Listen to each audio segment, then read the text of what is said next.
Hello friends, welcome back to my channel. Today we are going to discuss a novel, The Old Man and the Sea, which is a short novel by Ernest Hemingway, published in 1952. It tells the story of Santiago, an aging Cuban fisherman, and his epic struggle to catch a giant marlin. The novel explores themes of perseverance, honor, and the relationship between humans and nature. Santiago, an old fisherman, lives in a small Cuban fishing village. He has gone 84 days without catching a fish, making him a subject of pity among the villagers. His only companion is Manolin, a young boy who once fished with him but was forced by his parents to join a more successful fisherman. Despite this, Manolin deeply admires Santiago and helps him by bringing food and bait. Santiago, determined to break his unlucky streak, decides to sail farther into the Gulf Stream than usual. Believing he will find a big fish, he sets out alone at dawn on the 85th day, confident in his skill. Rising action, Santiago versus the marlin. Santiago ventures deep into the sea and finally hooks a massive marlin, the largest fish he has ever encountered. However, the marlin is incredibly strong and refuses to surface, dragging Santiago's skiff further into the ocean. The battle between Santiago and the marlin lasts 3 days.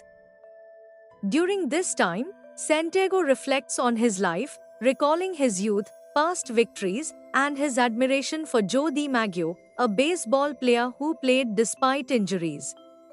These thoughts give him the motivation to continue fighting. Climax, Santiago's victory. On the third day, Santiago finally pulls the marlin close to the boat and kills it with his harpoon. The marlin is longer than his skiff, making it impossible to fit inside. He lashes it to the side of his boat and begins his journey back to shore, dreaming about how much money the fish will bring. Falling action, the shark attacks. As Santiago sails back, sharks smell the marlin's blood and begin attacking. He fights them off with a harpoon, an oar, and even a knife tied to a makeshift spear. Despite his efforts, the sharks tear apart the marlin, eating its flesh until only the skeleton remains. Santiago is devastated but refuses to give up. By the time he reaches the shore, he has lost the entire fish, except for its head, tail, and spine. Exhausted and heartbroken, he carries his mast back to his hut, symbolizing his suffering and endurance, resolution, respect, and hope. The next morning, the villagers marvel at the marlin's enormous skeleton, realizing Santiago had caught an extraordinary fish. Manolin, moved by Santiago's suffering, promises to fish with him again despite his parents' objections. The novel ends with Santiago dreaming of lions he once saw on the beaches of Africa in his youth, a symbol of his lost strength, past adventures, and hope for the future.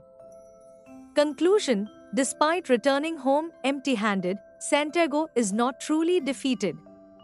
His journey and struggle against the marlin and sharks prove his unbreakable spirit, earning him respect and admiration. The Old Man and the Sea is ultimately a story about the human will to endure, even in the face of loss.